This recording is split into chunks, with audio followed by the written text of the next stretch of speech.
تو خود تم اپنے اصول کی خلاف ورزی کرتے ہو. یہ بات بالکل درست نہیں. بات سمجھ میں آ گئی؟ اب دوسرا سوال آپ کے سامنے بیان کروں اس سے پہلے ایک وضاحت بہت ضروری ہے جو تمہارے سامنے آ جائے. دیکھو کوئی آدمی اگر ننگے پیر کسی کے گھر کے اندر داخل ہوتا ہے نا تو یہ وضع قدم کا حقیقی معنی ہے، برابر. لیکن اگر کوئی آدمی کسی آدمی کے دروازے پر کھڑا ہو جاتا ہے، دروازہ کھولتا ہے، داخل ہوتا نہیں ہے، فقط اپنے پیر پھیلا کر گھر کے اندر اس کو رکھ دیتا ہے داخل ہوئے بغیر، یعنی اس طرح فقط اپنے پیر پھیلا کر گھر کے اندر داخل کر دیتا ہے اور گھر میں داخل مستقل ہوتا نہیں ہے، تو کیا اس طرح حرکت کرنے سے کوئی حانث ہو جائے گا اس وقت جب اس نے قسم کھائی ہو کہ اللہ کی قسم فلاں آدمی کے گھر کے اندر میں اپنا قدم نہیں رکھوں گا؟ تو اگر کوئی آدمی یہ قسم کھائے کہ فلاں آدمی کے گھر کے اندر میں اپنا قدم نہیں رکھوں گا، تو کیا اس طرح گھر کھولا اس نے اور فقط اپنے پیر پھیلا کر پیر کو داخل کیا، وہ خود داخل ہوا نہیں، اس طرح کرنے سے وہ حانث ہوگا؟ تو احناف کے نزدیک مسئلہ یہ ہے کہ اس طرح کرنے سے وہ حانث نہیں ہوگا. اگرچہ یہ کہہ سکتے ہیں کہ اس نے اپنا قدم رکھ دیا ہے، لیکن قدم رکھنے سے اس کی مراد یہ تھی کہ وہ اپنا قدم رکھے گا اور داخل ہوگا، اپنا قدم رکھے گا اور یہاں پر داخل ہونا ہی پایا نہیں گیا. تو یہ چیز حقیقت ہوگی، لیکن ایک ایسی حقیقت ہوگی جس کو چھوڑ دیا گیا.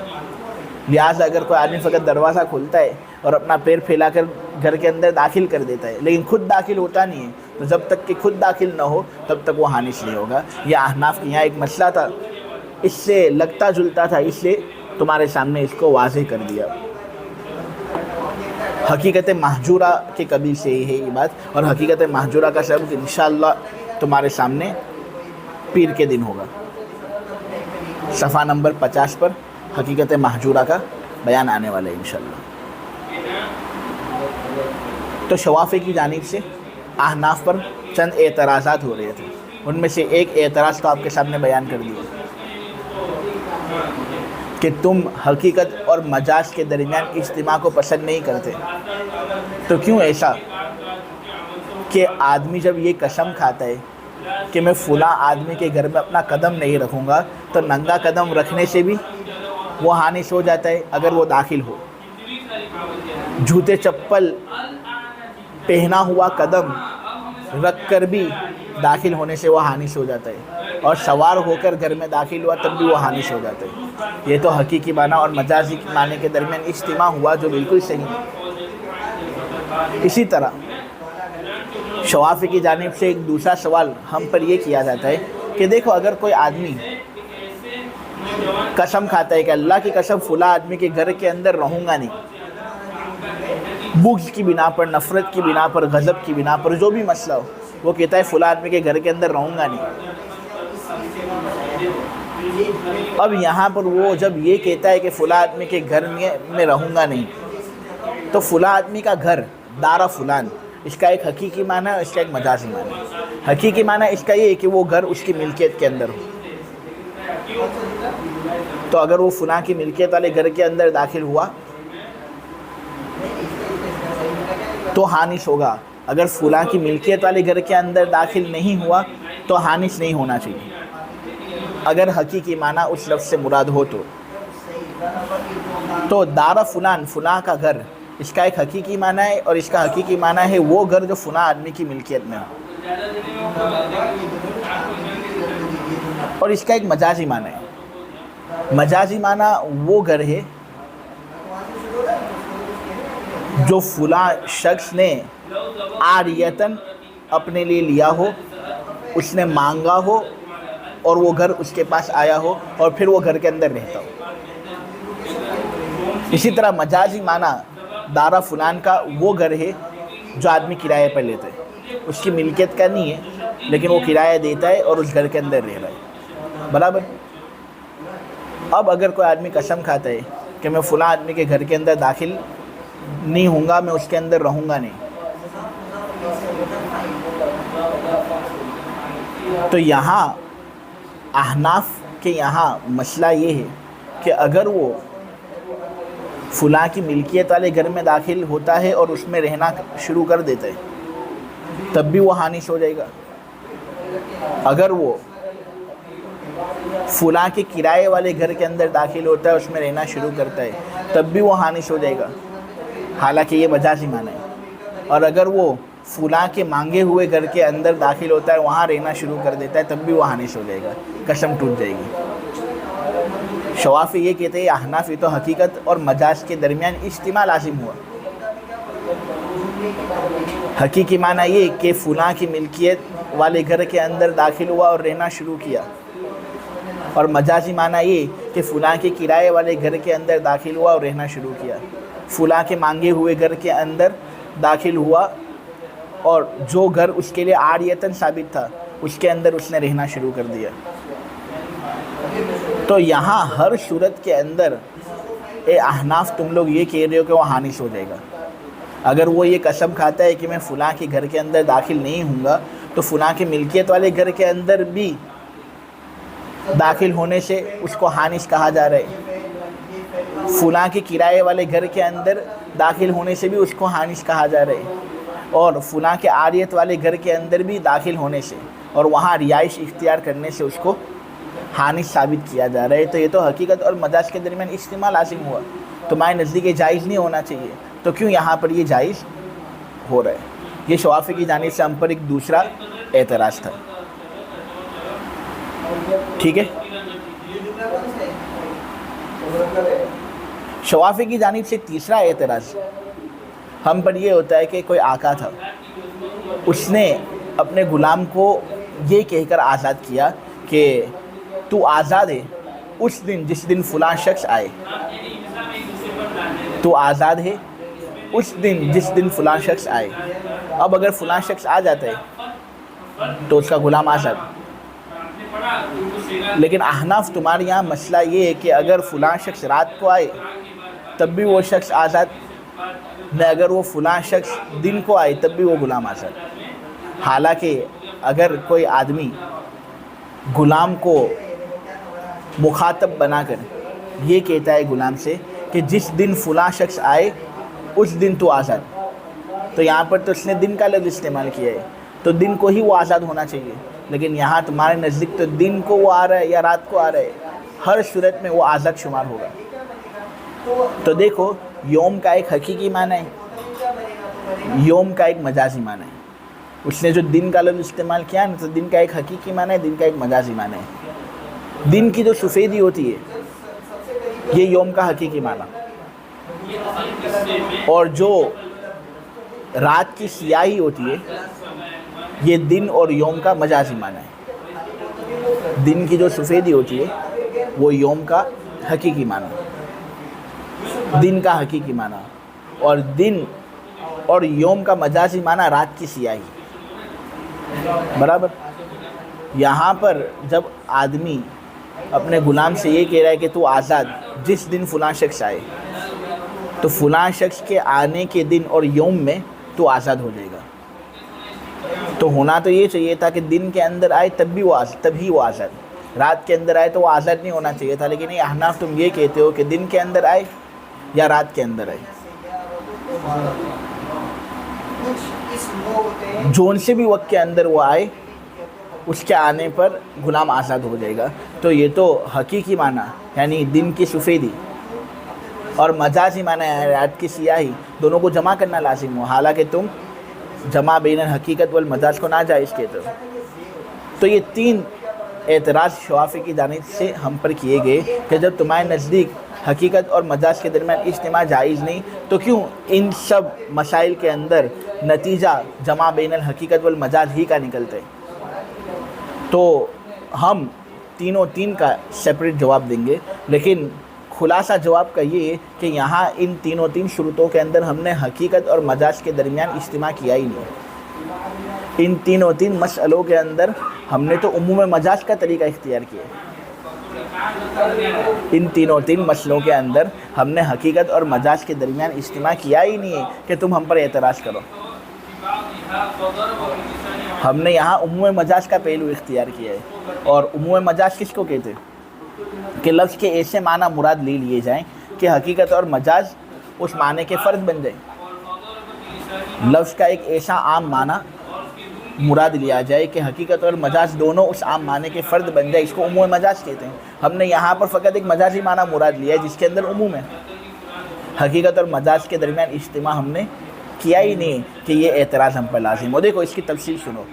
شوافی کی جانب سے پہلا اعتراض ہم پر یہ کیا گیا تھا کہ اگر کوئی آدمی قسم کھاتا ہے کہ میں فلاں شخص کے گھر کے اندر قدم اپنا رکھوں گا نہیں, تو اگر وہ ننگا پیر داخل ہو جاتا ہے, یعنی حقیقی معنی پر عمل کرتا ہے, یا جوتا پہن کر داخل ہو جاتا ہے, سوار ہو کر داخل ہو جاتا ہے, یعنی مجازی معنی پر عمل کرتا ہے, تب وہ حانث ہو جاتا ہے, قسم ٹوٹ جاتی ہے, اس پر کفارہ لازم ہے. تو ہم یہ کہتے ہیں کہ اگر کوئی آدمی یہ قسم کھاتا ہے نا کہ میں فلاں شخص کے گھر کے اندر اپنا قدم نہیں رکھوں گا,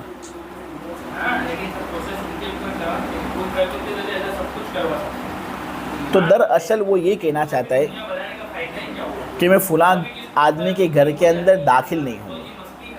یعنی قدم جو ہے وہ دخول کے معنی کے اندر مجاز ہے.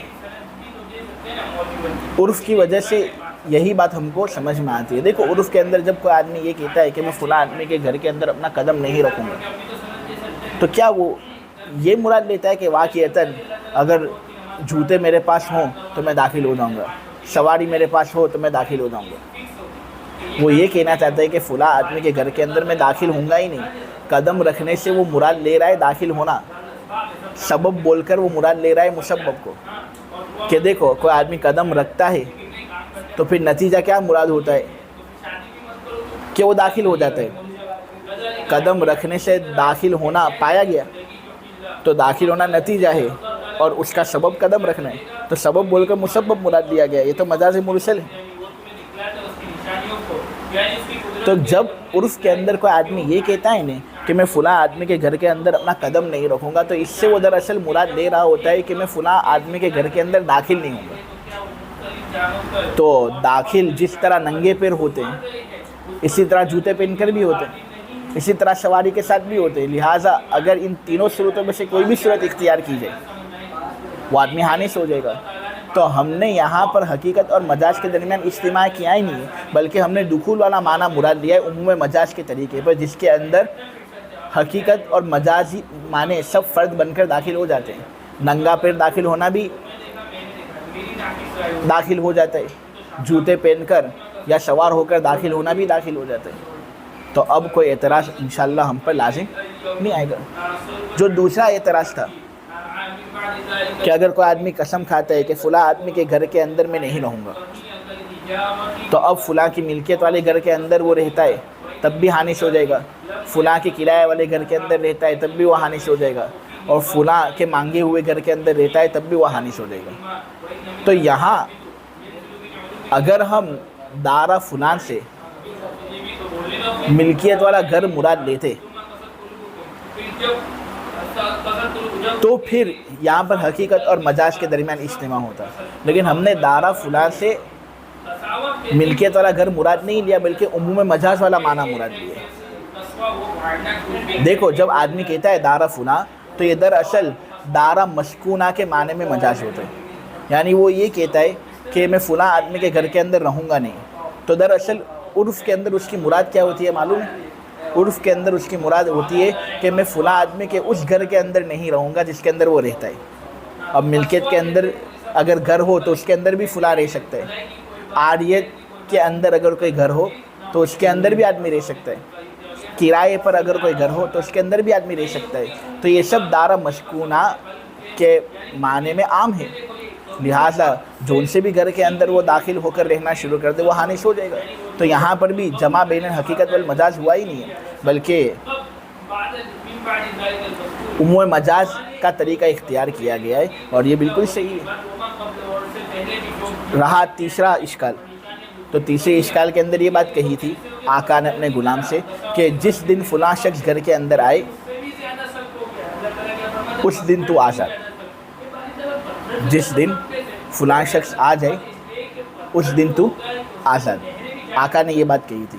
اب فلاں شخص رات کو آ گیا یا دن کو آ گیا, ہر صورت میں آنے پر وہ غلام آزاد ہو جائے گا. ہم کہتے ہیں اگر یہاں پر یوم کا معنی ہم دن لیتے نا, یعنی دن کی سفیدی, تو پھر اس صورت میں رات میں آنے سے حقیقت اور مجاز کے درمیان اجتماع لازم آتا اگر ہم یہ کہتے کہ رات کے وقت اگر وہ آیا تب بھی غلام آزاد. لیکن ہم نے یہاں پر یوم کا مراد فقط دن کی سفیدی پر منحصر نہیں کیا، بلکہ ہم نے یہ بات کہی کہ یہاں پر یوم سے مراد مطلق وقت ہے، ہر طرح کا وقت. یعنی فلاں آدمی جس وقت کے اندر بھی آئے نا، آنے پر غلام آزاد ہو جائے گا. اب رات کے وقت آنا بھی ایک وقت ہے، دن کے وقت آنا بھی ایک وقت ہے، وقت ہی کے اندر آ رہا ہے وہ، تو اس سے وہ آزاد ہو جائے گا.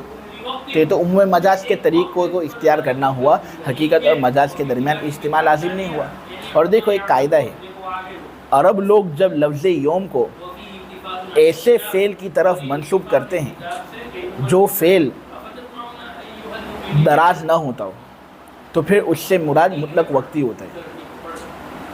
عرب لوگ جب یوم کی اضافت ایسے فعل کی طرف کرتے ہیں جو فعل دراز نہ ہوتا ہو، تو پھر یوم سے مراد مطلق وقتی ہوتا ہے، اور اس کے اندر دن کا معنی بھی آ جاتا ہے، رات کا معنی بھی آ جاتا ہے.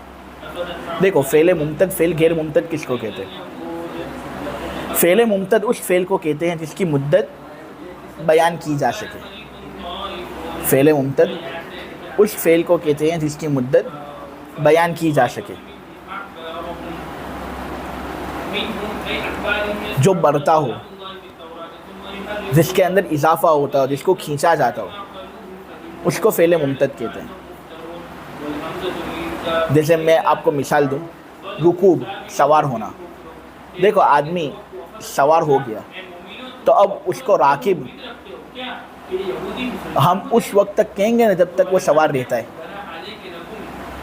اب 1 دن ہو، 2 دن ہو، 3 دن ہو، اگر وہ سوار ہے تو ہم اس کو راکب کہیں گے. تو یہ رکوب کا فعل ممتد ہے، دراز ہو رہا ہے، بڑھ رہا ہے، کھینچا جا رہا ہے، اس کی مدت بیان کی جا سکتی ہے.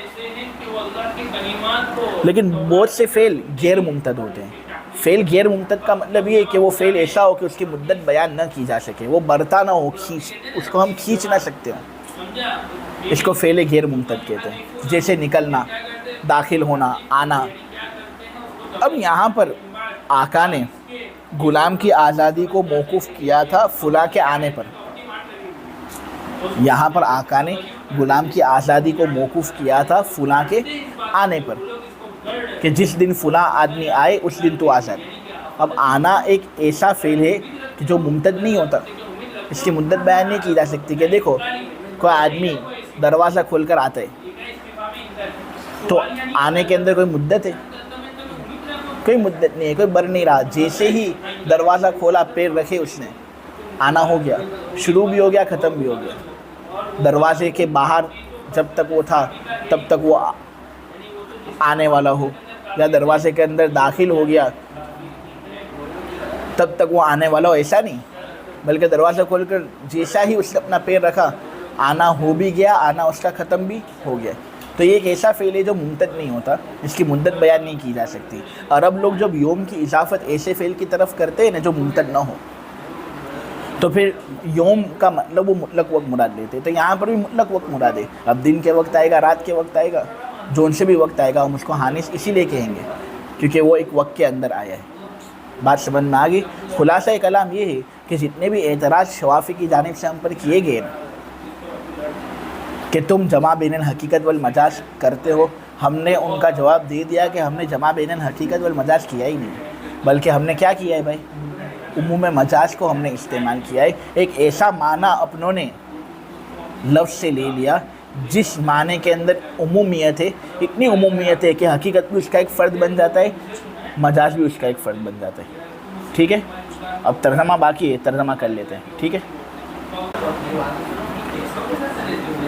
پہلا سوال، اگر کوئی اعتراض کرے کہ جب کوئی آدمی قسم کھائے کہ وہ اپنا قدم فلاں کے گھر کے اندر رکھے گا نہیں تو وہ حانس ہو جائے گا اگر وہ گھر کے اندر ننگے پیر داخل ہو گیا، یا جوتے چپل پہن کر داخل ہوا، یا سوار ہو کر داخل ہوا. جون سی بھی حالت کے اندر اگر گھر کے اندر داخلہ ہو گیا تو وہ حانس ہو جائے گا. دوسرا سوال، اسی طرح اگر کوئی شخص یہ قسم کھائے کہ وہ فلاں کے گھر کے اندر رہے گا نہیں تو وہ حانث ہو جائے گا اگر گھر فلاں کی ملکیت کے اندر ہو، یا فلاں نے کرائے پر لیا ہو، یا فلاں نے مانگ لیا ہو، اس کو عاریت کے طور پر اس کو لیا ہو، جون سے بھی گھر کے اندر وہ داخل ہوگا حانث ہو جائے گا۔ تو اعتراض کرنے والا یہ اعتراض کر رہا ہے کہ یہ تو حقیقت اور مجاز کے درمیان اجتماع لازم ہوا، یہ صحیح نہیں۔ مذکورہ صورتوں کے اندر جو یہ بات بیان کی گئی کہ ہر شکل میں قسم کھانے والا حانث ہو جائے گا، تو یہ تو حقیقت اور مجاز کے درمیان اجتماع ہے، یہ بالکل صحیح نہیں۔ ایک اور سوال ہو رہا ہے کہ اگر کسی نے یہ بات کہی کہ اس کا غلام آزاد ہے اس دن جس دن فلاں شخص آئے، تو اگر فلاں شخص رات کے وقت آئے یا دن کے وقت آئے وہ حانث ہو جائے گا، تو یہ بھی حقیقت اور مجاز کے درمیان اجتماع ہے۔ پہلے سوال کا جواب، ہم نے کہا کہ قدم کو رکھنا عرف کے حکم کی وجہ سے دخول کے معنی میں مجاز ہے، اور دخول دونوں صورتوں میں مختلف نہیں ہوتا، یعنی حقیقی معنی پر عمل کرو تب بھی دخول پایا جا رہا ہے، اور مجازی معانی جو ہیں ان پر اگر عمل کرو تب بھی دخول پایا جا رہا ہے، یعنی ننگے پیر گھر کے اندر داخل ہو جاؤ تب بھی دخول پایا جا رہا ہے، اور جوتے چپل پہن کر سوار ہو کر گھر کے اندر داخل ہو جاؤ تب بھی دخول پایا جا رہا ہے، لہٰذا ہر صورت میں اس لیے وہ حانث ہوگا۔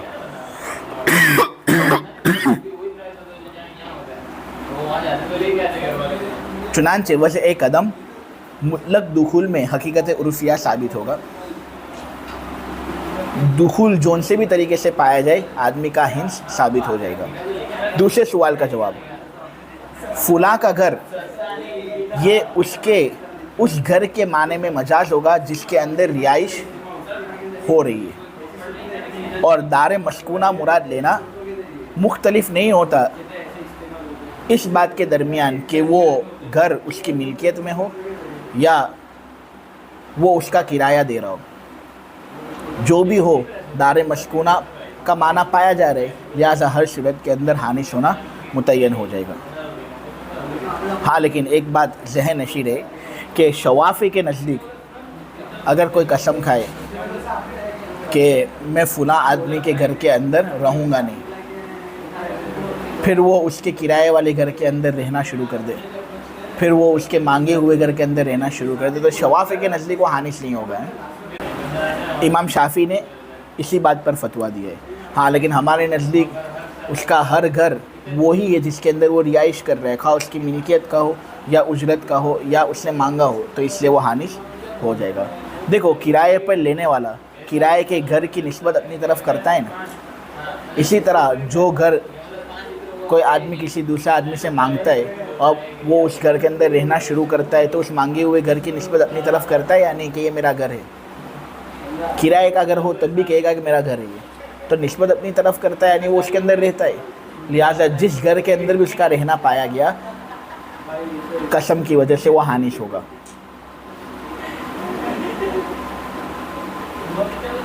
اب ایک وضاحت آپ کے سامنے کر دوں کہ اگر وہ گھر ملکیت میں تو ہے مگر فلاں کی اس میں رہائش نہیں ہے، اگر وہ گھر ملکیت میں تو ہے لیکن فلاں کی اس میں رہائش، تو کیا اگر کوئی آدمی قسم کھائے کہ میں فلاں کے گھر کے اندر رہوں گا نہیں اور اس گھر کے اندر وہ رہنا شروع کر دے تو حانث ہوگا؟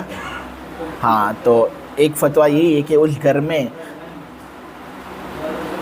اگر حالف سکونت اختیار کرے تو سکونت اختیار کرنے سے وہ حانث نہیں ہوگا، لیکن بعض علماء یہ فتویٰ دیتے ہیں اور بعض کتابوں کے اندر یہ بات منقول ہے کہ وہ حانث ہو جائے گا۔ وہ کہتے ہیں دار فلاں دار مسکونہ کے معنی میں مجاز نہیں بلکہ ہر اس دار کے معنی میں مجاز ہے جس کی نسبت فلاں کی طرف ہوتی ہو، خواہ وہ اس میں رہتا ہو یا نہ رہتا ہو، تو یہ تشریح الگ ہو جائے گی۔ تو بعض علماء کیا کہتے ہیں کہ اگر ایک گھر فلاں آدمی کی ملکیت کے اندر ہے لیکن وہ اس میں رہتا نہیں ہے، حالف اگر اس گھر کے اندر سکونت اختیار کرے تو اختیار کرنے سے وہ حانث ہو جائے گا، بعض علماء یہ کہتے ہیں۔ تو ہم کہتے ہیں کہ اس میں رہائش تو ہے نہیں اور اس نے رہائش کے گھر کو مراد لیا ہے، تو پھر وہ تشریح بدل ڈالتے ہیں، وہ کہتے ہیں کہ اس نے رہائش کے گھر کو مراد ہی نہیں لیا تھا بلکہ وہ ہر اس دار کو مراد لے رہا تھا جس کی نسبت فلاں کی طرف ہوتی ہے، خواہ وہ اس میں رہائش کرتا ہو یا نہ کرتا ہو. تو ملکیت اگر آدمی کی کسی گھر کے اندر ہے، وہ اس میں رہتا نہیں ہے، لیکن اس گھر کی نسبت اس کی طرف ہو رہی ہے نا، تو اس گھر میں داخل ہونے سے اور اس میں رہنا سہنا شروع کرنے سے آدمی حانث ہو جائے گا. ایسا بعض علماء کا کہنا ہے. الجواب عن السؤال الثالث، تیسرے سوال کا جواب. یوم آنے والے مسئلے کے اندر مطلق وقت کا نام ہے، اس لیے کہ یوم کی نسبت جب ایسے فعل کی طرف کی جائے جو ممتد نہ ہوتا ہو، جیسے یہاں پر یوم کی نسبت قدوم کی طرف کی گئی ہے بمعنی آنا، یہ ممتد نہیں ہوتا، اس کی مدت بیان نہیں کی جا سکتی، یہ دراز نہیں ہوتا، برتا نہیں ہے یہ، تو پھر یوم مطلق وقت کا نام ہوتا ہے، جیسا کہ یہ بات استعمال سے معلوم ہو چکی ہے. چنانچہ ان سب صورتوں کے اندر حانث ہونا عموم مجاز کے طریق سے، حقیقت اور مجاز کے درمیان جمع کے طریق سے نہیں، لہٰذا اعتراض دور ہو گیا، معترض بھاگ گیا. ہاں لیکن اگر یوم کی نسبت اس فعل کی طرف ہو جو ممتد ہوتا ہو، مثلا رکوب کی طرف یوم کی نسبت کر دی، تو اس صورت میں وہاں بھی یوم کا حقیقی معنی مراد ہوگا، یعنی دن والا معنی مراد ہوگا، سفیدی جو دن کی ہوتی ہے نا وہ والا معنی مراد ہوگا. لہٰذا اگر کوئی آدمی یہ کہے عبدی حرن یوم یرکب فلان، کہ میرا غلام آزاد ہے اس دن جس دن فلاں شخص سوار ہو، تو اگر دن کے اندر فلاں شخص سوار ہوتا ہے نا تبھی وہ آدمی آزاد ہوگا، غلام آزاد ہوگا، ورنہ اگر رات کے اندر وہ سوار ہوتا ہے تو وہ غلام آزاد نہیں ہوگا، حقیقی معنی متعین ہو جائے گا. وجہ اس کی ہے کہ یہاں پر یوم کی نسبت رکوب کی طرف ہوئے، اور رکوب فعل ممتد ہوتا ہے، فعل غیر ممتد نہیں ہوتا.